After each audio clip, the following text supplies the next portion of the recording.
Veterans Voices is sponsored by these local businesses.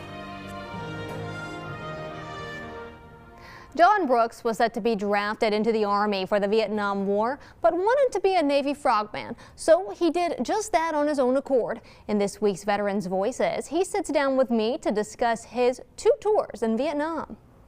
John Brooks will tell you that becoming a Navy Frogman, known today as a SEAL, is no easy feat. Sea, air, and land, we are the commandos that sneak in and sneak out.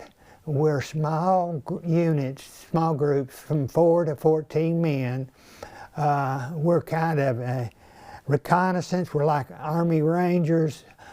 We find the enemy, we engage the enemy, and then we get out without a lot of casualties because we don't have the firepower that the larger enemy has. By the end of the 18-week training, the group of 100 was down to 25. He was shipped off to the Saigon area for 6 months as part of a group of 14 SEALs. The NVA, which stands for North Vietnamese Army, they weren't around us too much then, so we weren't having a whole lot of contact. We had a little bit of contact, no big firefights. But then that changed. March the 29th, we lost the heart and soul of our platoon.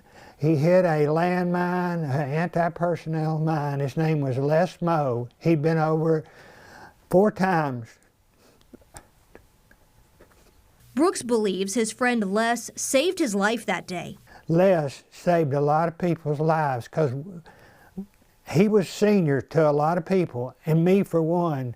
We should have been running point. He was at running point because he felt like we didn't have the experience, because it was a kind of pacified area. We didn't have a whole lot of encounters with the Viet Cong.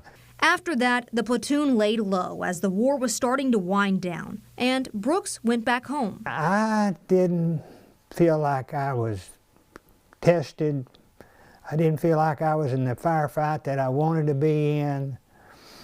Maybe some of it was because of Les Moe, but I went back as an advisor. He couldn't go back into a direct action platoon, so he spent 10 months advising the Vietnamese SEALs. We were on one side of the river. It was night. We had our starlight scopes. We saw that it was the NVA, not the Viet Cong. This was an army. They had artillery. They were heavily armed. There was only 14 of us, 2 Americans, and the rest were South Vietnamese. Me in particular, wanted to open fire. This was a firefight. I wanted to get in to see what I was made out of, to see if I had the right stuff. Well, the Vietnamese officers kept saying "beaucoup, beaucoup, beaucoup," which means many, and they would not open fire. And to this day, I feel like maybe that was the Lord's way of taking care of me. But going back to his home country wasn't easy as a veteran of one of the most controversial wars in history. When I got back, I had to change my uniform, out of my uniform, in the restroom in the airport. I kind of just settled into the mindset, right or wrong, it's my country. That time in the military prepared him for serving students at Dobbins-Bennett High School, where he was a coach, teacher, and guidance counselor. Dedication and strength of character and stick-to-itness to make it through the training and to, do my job in Vietnam. And so I felt like I was ready for the challenge. I knew teaching would be a challenge. Despite all that he's accomplished in the Navy and through being an educator, Brooks still has one goal that he's working toward.